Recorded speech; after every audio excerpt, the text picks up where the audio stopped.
Ayun, nakapasok. Magandang umaga po. Magandang gabi pala sa lahat, no, kay LCF, umpisa na, katuto. Graceline, good evening. Ito po ang problema natin. Mula pa kanina po, sana ako nag-umpisa. Ang problema lang po natin ay sobrang traffic. Ang taas ng internet traffic. Kaya hindi ito makapasok kanina. Pero nevertheless, dito na tayo, nakapasok na tayo. So, medyo mahirapan na siguro ito na matanggal pa tayo. At, isa pa, pakinggan muna natin ang ating kanta.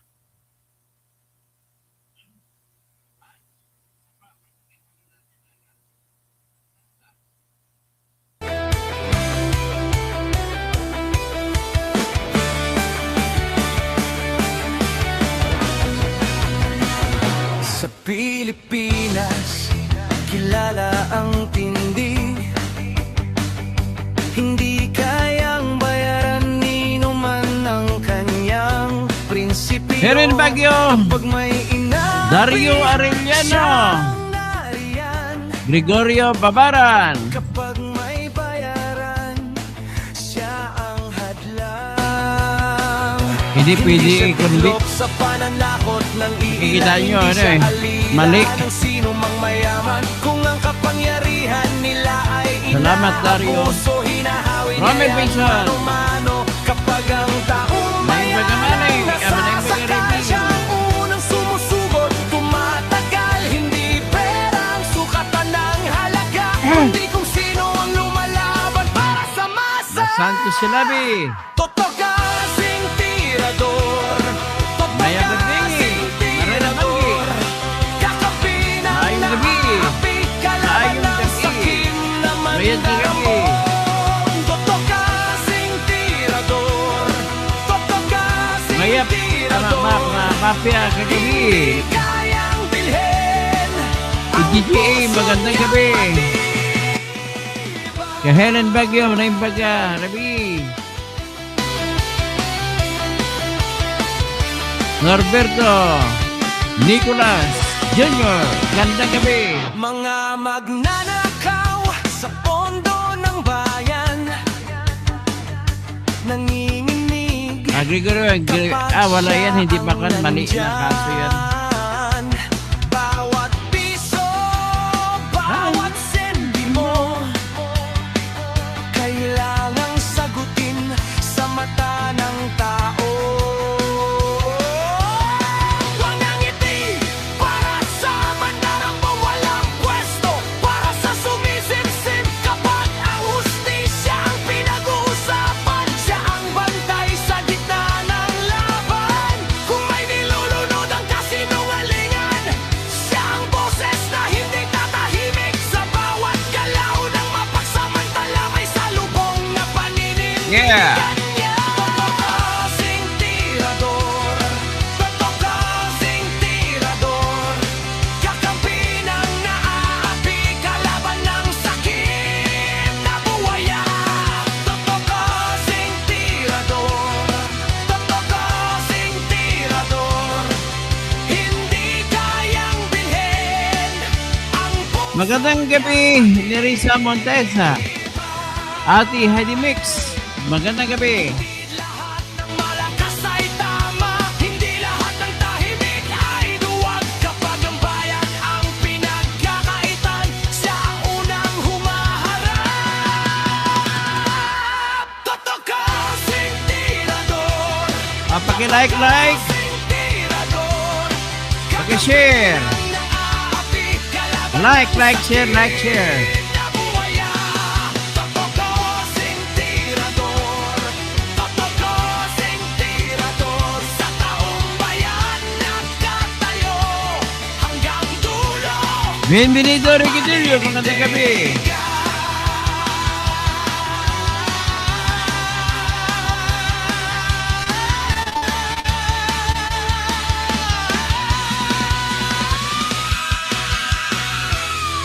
All right. We have another music coming. Habang nag-iipon tayo, parami tayo ng paparami. Paki-share, like. Sara, Sara, wala nang iba. Uniforms! Sara, Sara lang pag-asa. Sara, Sara, siya lang makapakulong.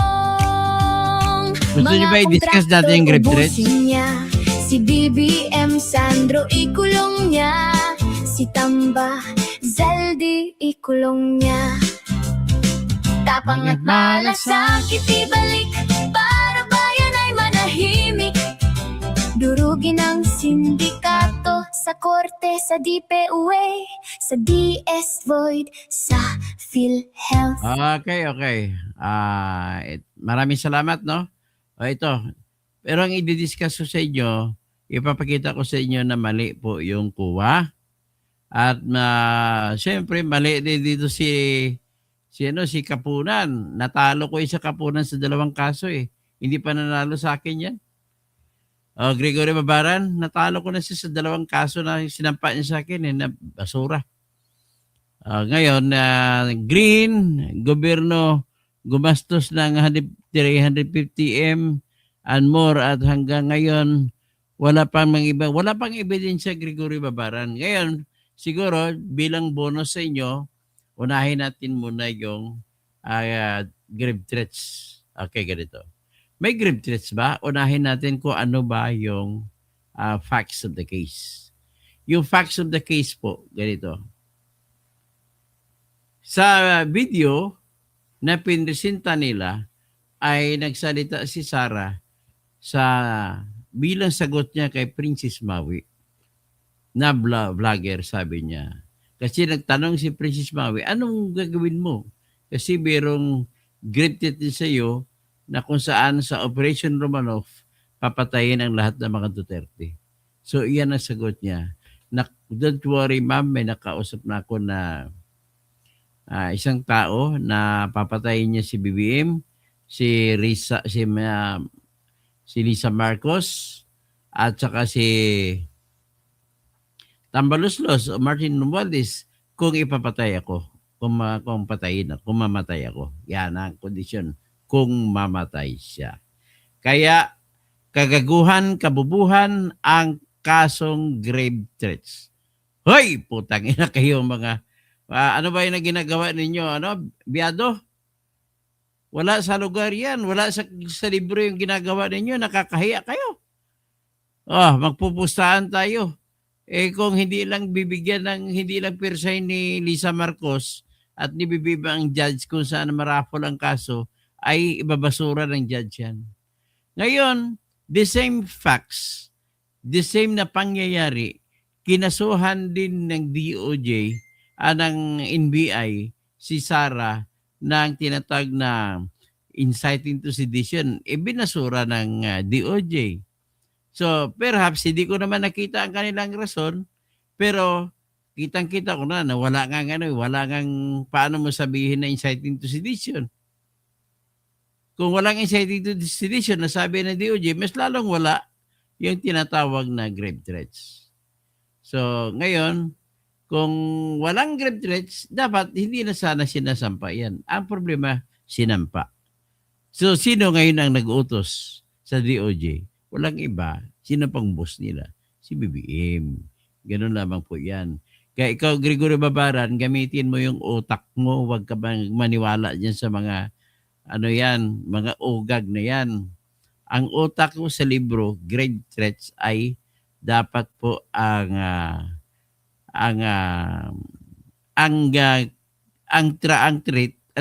condition ay dapat active ang threat. Number 1, dapat ang threat ay dapat parang tipo, kauri po ng tinatawag na, bigyan mo ko ng pera, kundi papatayin kita. Parang gano'n po yan. Okay? So, hindi na wala namang koneksyon sa disbarment yan, Gregory Babaran, na kapag kapanalo. Na-disbar ako, ulitin ko lang si Gregory Babaran, ihampas ko sa mukha mo. Na-disbar labang ako dahil nag-post ako sa Facebook. Loko-loko ka. Next criminal case, plunder, Sara. Wala yan. Galit na galit ka lang bala. Ano bang kinagalit mo kay Sara? Ha? ilabas mo yung talino mo, hindi yung galit mo. Ha, Gregory Babaran? Okay. Diretso na tayo ngayon doon sa confidential fund na pag-usapan natin. Dapat yun lang pag-usapan natin na topic. Pero, wala. May bubo dito na si Gregory Babaran na nag-insist. Alam mo yung kabubuhan mo, tigilan mo na yung kabubuhan mo. Okay? Ay, nako. Maraming bubo sa mundo. Ano ba yun? 142. Okay, ikuha natin muna yung presentasyon ni Kapunan kanina. Ano ba si Kapunan? Bubo na bugada yan eh. Okay, ito na. Ito na tayo. Share screen. Sorry. Tingnan, pakinggan natin ito. Dito natin sa option natin. Ito yung pagpresenta ng ebidensya na kung saan pinag-usapan nila po rito ay yung inutusan ng kuwa si Sara na ibalik ang 73,287,000 pesos. Kuno dahil daw ay labag sa batas ang paggamit. Okay. Para maintindihan yung konteksto, ganito po yan. Hindi po tinanggap ng kuwa ang sinumiti ng Office of the Vice President na resibo patungkol po sa 73,287,000. At anong rason nila? Sapagkat po, ang nilagay po nila ni Sara na rason ay ang nagkandak sila ng pamimigay ng ayuda. Nagkandak sila ng pagbibigay ng mga tupad. Ano pang iba? So ngayon, ang pagkakaintindi ng buba na auditor at buba rin ang kanilang mga boss ay yun daw, doon daw ginamit ang pera sa pagbibigay ng tinatawag na tables and chairs. Tsaka pamimigay sa isang gathering sa Tondo, namigay ng lamesa at kung ano na pa iba. At nabigay pa ng mga ayuda. So, ano pang iba? So, ang pagpamimigay daw ay bawal sa confidential fund. Okay, paliwanag ko sa inyo kung bakit. Kaya makinig ka, Gregorio Babaran. So, Ate Hides Mix Vlog, sana po kumandidato kayong senador kasi matino po kayong abogado at matalino. Salamat po. Si BCBs, good evening, Dr. Toto. Okay, ganito. So, ngayon, ang issue na pag-usapan dito, dapat bang ipabalik kay Sara ang pera na nagamit na may kinalaman sa pamimigay ng mga ayuda, sa pamimigay ng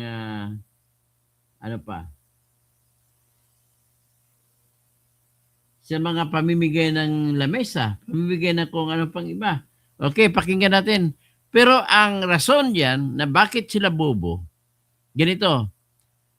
Ang tinutukoy ng opisina ni Sara Duterte na ginastusan ng confidential fund kasi naghahanap sila ang kuwa ng resulta. Ano bang resulta sa paggamit nyo ng confidential fund? Ang resulta ang hinanap. So, ang pinresenta ng Office of the President, Vice President, medyo sa tingin ko naman ay hindi maganda pagkasulat. Pero ang paliwanag dito na kung bakit nagbigay ng mga listahan ng mga tables, nabigay ng tables, nabigay ng bangko, nabigay ng tupad, kung ano pa mga ayuda, ay para ipakita lamang na ito po yung resulta. Hindi po ginamit ang confidential fund sa pamimigay ng lamesa o bangko o pamimigay ng ayuda. Kundi, pinakita lamang ito pamimigay ng Office of the Vice President ng mga ayuda na naging malinis. Ibang pera yung ginamit doon. Ang kanyang pera na confidential fund ang ginamit sa pag-operate para walang papasok na mga NPA na manggulo sa pamimigay ng ayuda. Yan po ang kanilang paliwanag dyan. So, buba talaga. Ha? Ay, Gregorio Babaran, kung ang utak mo ganon, ang mga Pilipino kagaya mo, wala. Kung hinangad mo mananalo, wala. Puro ka kandidato. Ang kitid ng utak mo talaga, Gregorio Babaran. Tigilan mo na pagsalita na kasi lumalabas po, makitid ang utak mo. Okay? Ba't ngayon, naiba ka ngayon, sobra kang galit? Okay? Pakinggan na natin po yan. We'll be able to finish before lunchtime with the Office of the Vice President Yes, and but not with the witness, Counsel. not with the witness, and after lunch, Your Honor, with the DepEd Yes. because of the Attorney Christine, you can also sit down if you want to. Thank you, Your Honor. Attorney Lorna, next time you can provide either a high chair for you so that you can sit while. Your Honor, I think the Axel Office of the William. Clerk misunderstood. I asked for a Hello? high chair. They gave me a high podium, Your Honor, which is making The it more clerk of court difficult. is so directed. I think it's more convenient to have a high chair. Yes, Your Honor. Thank you. I'd rather call it a high chair, Attorney Caponan, than a bar stool. With due respect, Your Honor, are more familiar with bar schools. I would know. I would have thought, Counsel. Yes, Miss Eileen. Are you just about done, ma'am? Yes po, Your Honor.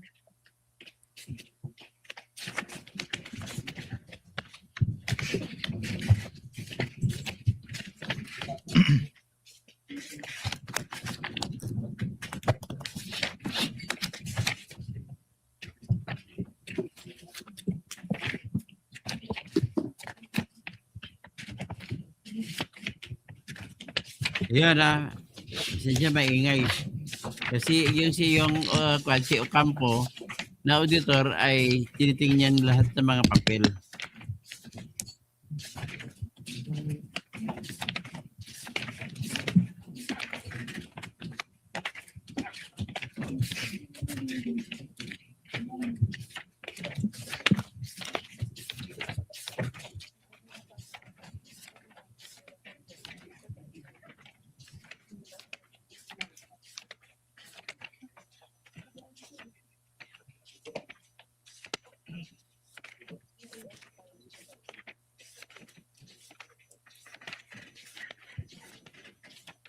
Teka lang. Pabilisan natin ito.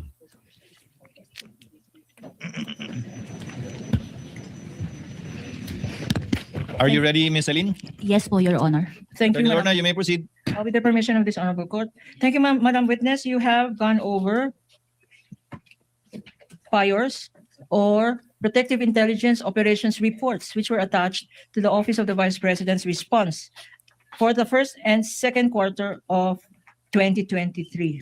Madam Witness, sa tinignan mong reports na yan at na-evaluate mo na reports na yan, ano ang mga observation mo?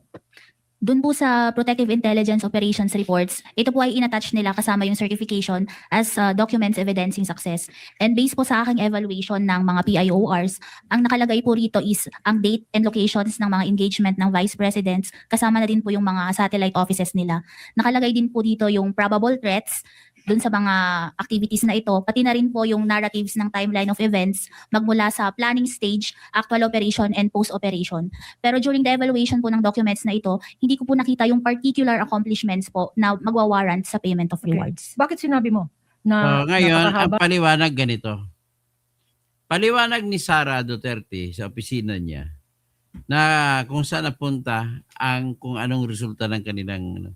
Ang resulta pinakita niya ay ito po ang aming pruweba na successful o tagumpay ang aming operation. Nagkaroon po ng pagbigay ng mga merienda, lahat mga pagbibigay ng lamesa, bangko at mga ayuda na walang nangyari.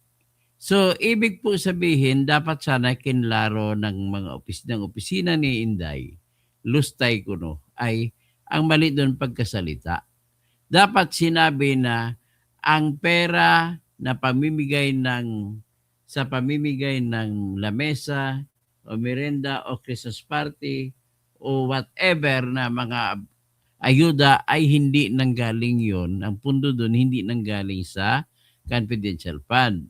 Na ipaliwanag sana nila na kung bakit namin sinasabi ganito ay para lamang patunayan sa inyo na ito po ang nangyari. Walang gulong nangyari. Kaya successful ang pag-operate namin sa confidential fund. Okay? Hindi na kita papansinin na Greg Babaran. Pasensya na, napakabubo mo kasi. Okay? Patuloy natin yung paliniwagan dito. ng mga dokumentong to? Bakit sinabi mo nung na-evaluate mo ay hindi mo nakita yung hinahanap mo? Hindi O yung niya kita kabubuhan eh. Ito rin si Kapunan, tanong ng tanong, hindi niya rin nakita. Buba. kailangan kasama nito sa mga dokumentong ito. Bakit, Madam Witness? Under po kasi sa joint circular, yun nga po, sa payment of Kita rewards, ba under din sa joint circular? Sige. it should be supported with documents evidencing Dapat nakasuporta ng ebidensya para may success. pakita Pero based po sa mga documents na to, para may pakita na successful. So ano daw yun ang dokumento na magsasabi ng successful? Lumalabas ito si Buba na auditor na to. Hindi niya nakita na yung nagbigay ng pruweba na nagkaroon ng Christmas party o lahat ng iba pa na walang nangyari. Yun po pruweba. Ang confidential fund ay sa iba yun ginamit. Yung ginamit sa mga Christmas party po ay iba yun. Kabuba. Ang problema ko lang sa mga kung sino sumulat yung para kay Sara Duterte sa paliwanag ay medyo may hindi mahusay gumawa ng Bisaya kasi ang pagkasulat kay hindi naintindihan ng Tagalog. Yan ang problema sa inyo mga Tagalog kagaya kay Greg Babaran. Akala nyo magaling pa kayo sa Bisaya. Yan ang pinaka-problema sa inyo eh. You look down on us Bisayans. Dinidiscriminate nyo kami, di ba? Tinatag nyo kami DDS, dinidiscriminate nyo kami. Pero it turns out na mas marami, hindi naman kayo lahat, kukunti lamang kayo yung mga na mga Taga-Luzon na nakatingin ng mababa sa aming mga Bisaya. Ben Reclamador. Ang problema sa iyo nagiging discriminator ka, racist ka kung sa English pa. You have no place in this world. Racist ka. Temestocles dito, magandang gabi po. Mabuhay. Hindi po ako nagsiself-pity, Gregor Babaran. Sinasabihan na kitang kagaguhan mo. Kaya hindi magiging maayos ang Pilipinas kasi sa mga taong kagaya mo. Kung sa harap lang kita, sa totoo lang sinuntok lang kita. Grip treat ba yan?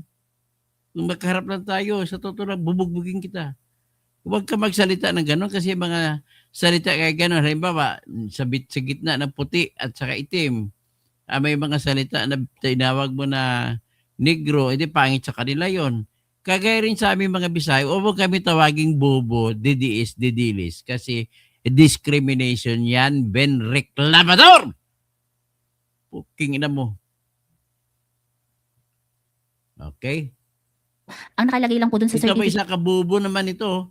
Ang ibig sabihin lang po niyan, yung mga binigay na mga listahan na nagbibigay ng merienda, namigay ng ayuda, ng kung ano pa sa Christmas party, ang ibig lamang sabihin niyan, boba, ay walang nangyaring na insidente na may mamamatay sa pagbigay ng mga ayuda at saka mga pangmerienda o kung anong Christmas party. Ang hindi mo naintindihan dyan, boba, ay yung perang ginamit ay binigay yun, hiwalay na binigay yun sa mga tao na nakatanggap para mabantayan ang pamimigay ng mga ayuda na hindi mapasukan ng mga NPA. Boba! Para silang kayo ni Greg Babaran. Okay. Yan, makabubo na. Bubo ang sasamang utak mo, Greg Babaran. Utak ano ka? Tinatawag kita as Babaran, hindi kita tinatawag as Tagalog o ano. Kaya huwag kang magsabi-sabi ng ganon. Pwede ka Is a general mag-participate statement. dito na kung ano-ano, huwag kang mandamay ng mga lahi naming Bisaya. Yariin mo lang ako, tawagin mo Dispar, okay na sa akin yun. Huwag ka masabi mga didiis. Ka? Tarantado ka talaga. O tatawag ka na didiis Bisaya. Ano ka ba? Sige. Ipakita mo na magaling ka. Anong argumento mo dyan? Sige nga, anong argumento mo? Ginaganit mo ako eh.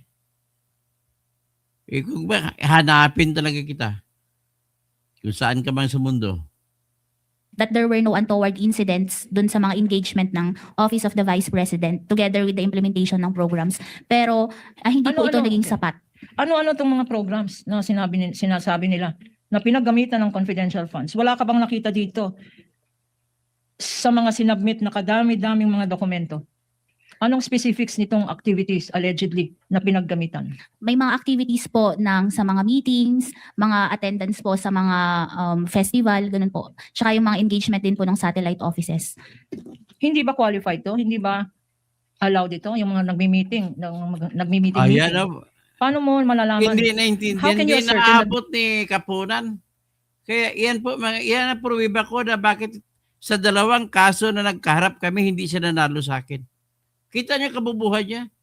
Oh, simpleng sabi, paliwanag yan na yan po ang pruweba na dahil sa walang nangyari, naghanap kayo, ang usapin po, ang pinag-usapan ay dininay niya ni Ocampo at saka ni Wamil ang sinumiti na resibo sapagkat daw walang pruweba na naging tagumpay ang operasyon. Ang tinatanong, asan ang inyong pruweba na tagumpay ang operasyon nyo? Kabubo. Ngayon, sumagot, ito po. Ang problema lang, mga Bisaya kasi sumulat ng patunay. Kaya hindi ata naintindihan. Ang ibig sabihin, ito po yung patunay namin. Nang nagbigay ng mga detalye sa mga pamimigay ng ayuda sa Christmas party ay hindi po nagsasabi na doon ginasta ang confidential fund. Napakabuba talaga. Oh. Hindi pa ako nagmamaliit ng kapwa ko. Ikaw nagmamaliit sa aming mga Bisaya. Gago. Ha? Babaran. Tarantado ka talaga.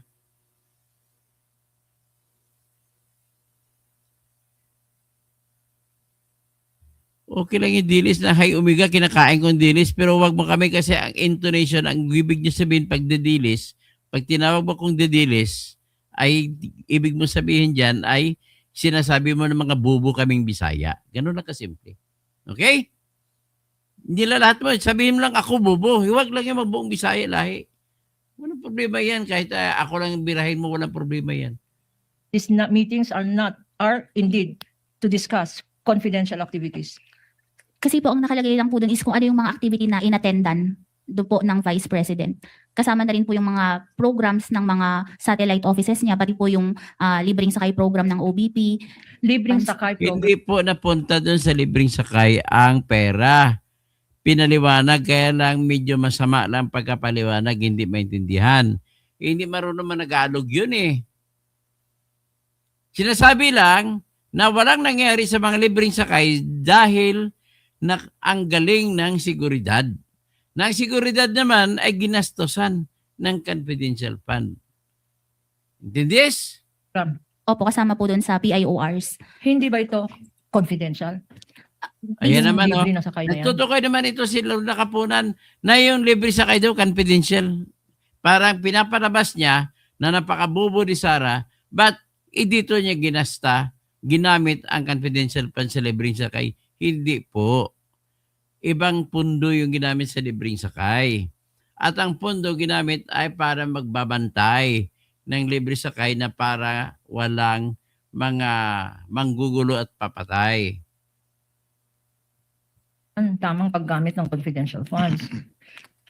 Yung mga, hindi ko, pwede pong mabalikan yung Assistant Counsel may approach. Yan, mamaya ipaliwanag ni si Escudero.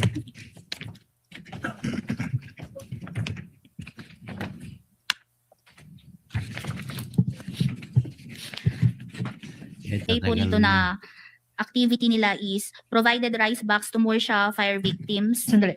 Rice box to Morsha Fire victims. Hindi dyan yung ginasto. Ulitin ko lang, hindi ginamit sa rice box ang pera ng confidential fund. Hiwalay na pundo yan. Ang pundo lang ay ginamit sa pagsisecure na dapat yung pamimigay ng rice box ay walang papasok na mga NPA. Okay? Or kung sino mga gago. Baka confidential ang rice victims na yan, Madam O Witness. yan, oh. Mali Tapos- ang pag-intindi niya. At tinatawag niya confidential ang rice box. Taranta, dati mong Tupad beneficiaries at BC and Okay. HS ibig sabihin po, niyari niyo si Sara sa inyong opinion na doon napunta sa rice box ang confidential fund. Ha? Hindi na po ako bunyog, umalis na po ako ron, Gregory Babaran. Ha? Ote, ngayon, ito. Speak to the mic, please. Tupad beneficiaries at BCNHS GIM, Dole, Tupad payout May 1, 2023, 198 recipients, daily wage Pinapalabas niya ng auditor na to, nasa tupad daw ginamit ang confidential fund. Bullshit, boba! for 50, a total of 841 cash disbursed 10 days. Mga tupad beneficiaries, linis na dyan kung magkano. Ito po yung Ayan, mga naging oh. activity po dun sa So, Bacolod. rice giving, pinapaniwala- tupad activities, ano, Pinapaniwala ninyo ang tao na nakatingin na ginamit ang confidential fund doon sa tupad. Medical mission po, medical mission, Sa medical mission, ano pa? release of rice boxes to beneficiaries in Sebastian Antique, visited MAIPP hospitals and provided GLs at billing accounting offices to get a copy of SOA. Yun po. With the visit ng indulgence of hospital. counsel, Ms. Eileen, Ayan, these are the activities. makinig kayo kay Chis Escudero. Ito na, klarong-klaro. Mas magaling si Chis Escudero magpaliwanag kaysa sa akin. Kasi Bicolano siya, mas malapit siya sa Tagalog. Na sinasabi nilang kinover ng intelligence operations. Ito po yung inattach nila as Ulitin natin, proof of ulitin natin. Nilang beneficiaries in Sebastian GLs at billing accounting offices to get a copy of SOA. Yun po. with the Visit ng indulgence of hospital. counsel, Ms. Eileen, these are the activities na sinasabi nilang kinover ng intelligence operations. Yan. Nagtatanong si Chis Escudero na ito po yung mga aktibidades, yung mga ginawa na kinover ng confidential fund operation. Okay, anong sagot ng nakakuha? Ito po yung inattach nila as proof of Ito yung inatas nila na proof of success of the information gathered. success. Proof of success. Ulitin natin. GLs at billing accounting offices to get a copy of SOA. Yun po. With the Visit ng indulgence of hospital. counsel, Ms. Eileen, these are the activities na sinasabi nilang kinover ng intelligence operations. Ito po yung inattach nila as proof of success of the information Ng gathering. activities nga. Opo. Not that ginamit yung confidential fund sa pagbigay ng bigas, not that ginamit yung confidential fund sa pagbigay ng tupad, not that ginamit yung confidential fund sa MAIP. Opo.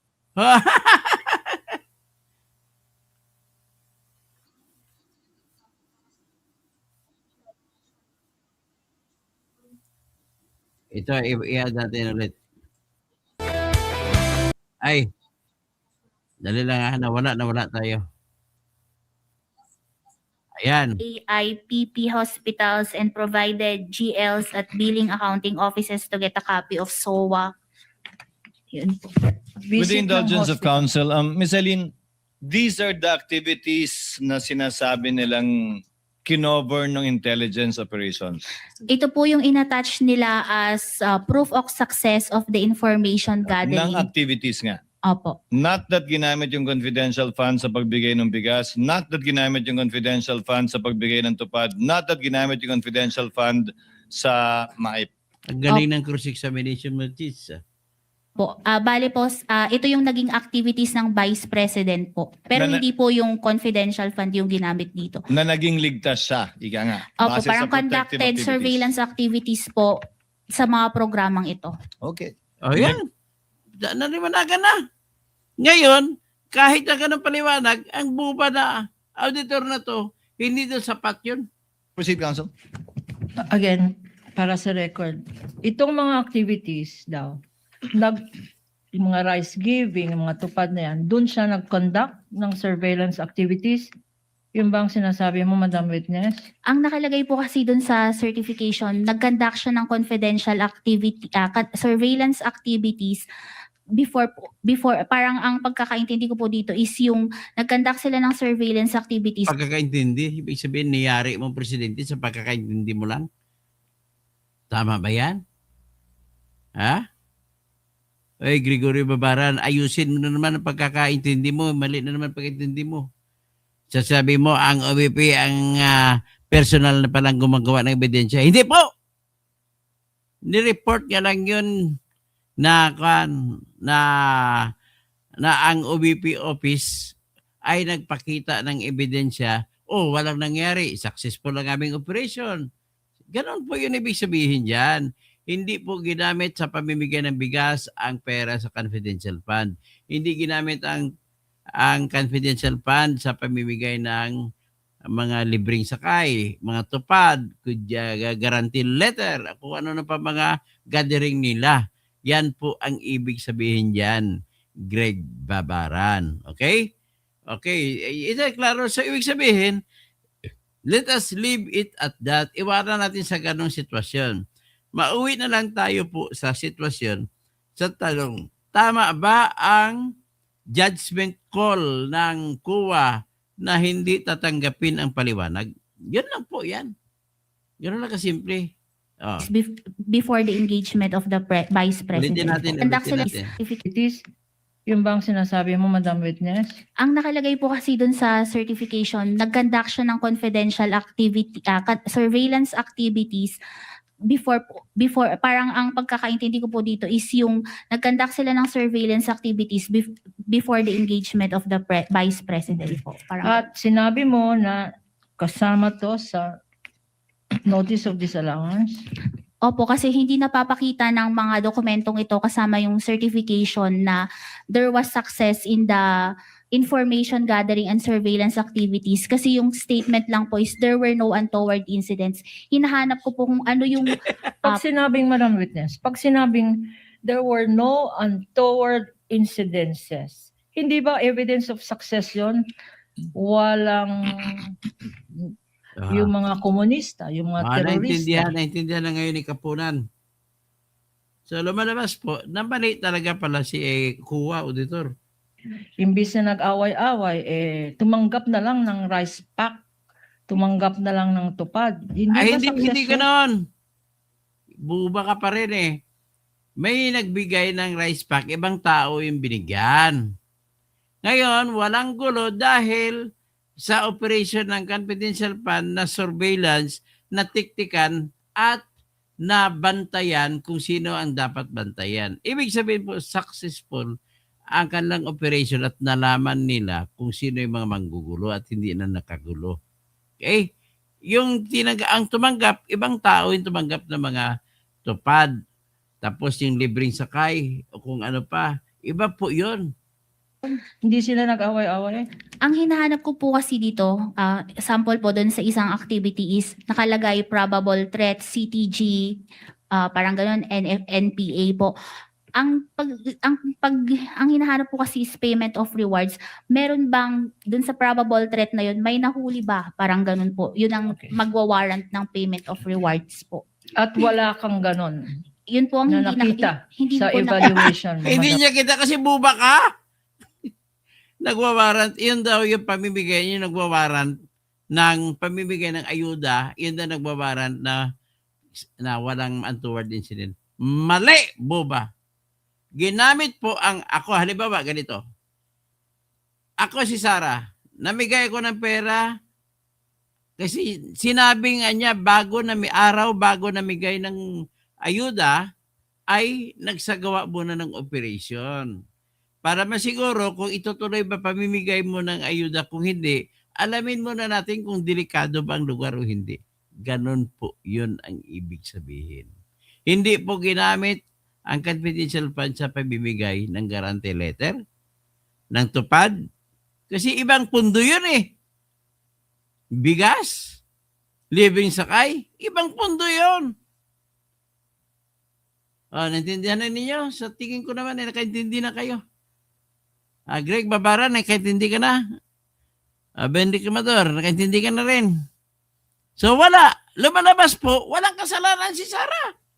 Ayan, very clear. Sa opinion lang nila, masama si Sarah. Ayan, sa ibang usapin naman, ang NPA sa Davao na ubos dahil sa confidential fund. Ang nagsabi niyan ay si BCBs. Si Salonga Sakal, please audit BBM CF. Bakit si BBM hindi nyo inu-audit? Ha? Ben Recabador, bakit hindi mo inu-orirat si BBM? 4 billion 625 million ang confidential fund ni BBM. BCBs. Okay? Sino pang iba? Greg, BCBs, Ben Recabador, tsaka Greg Babaran, pasensyahan nyo na ako, galit ako kanina. Anyway, I still love you because even if minumura ko kayo, nandito pa rin kayo lagi. Maraming salamat po sa inyo. At hanggang dito na lang ang ating stream na to para may pakita ko lang sa inyo ang kabubuhan na ginawa ng auditor. Okay? Maraming salamat po. Paki-share na lang. Paki-like ang ating mga streams para naman tumaas ang ating live stream kasi kinakantyawan ako dito na gumababa na mga views ko na wala nang nakikinig. Buti naman kahit may 3 o meron. Pagkatapos, nais ko lang din banggitin sa inyo na laging sinasabi po ni Freddy Aguilar na pinakamagaling na Ilocano singer galing sa Isabela.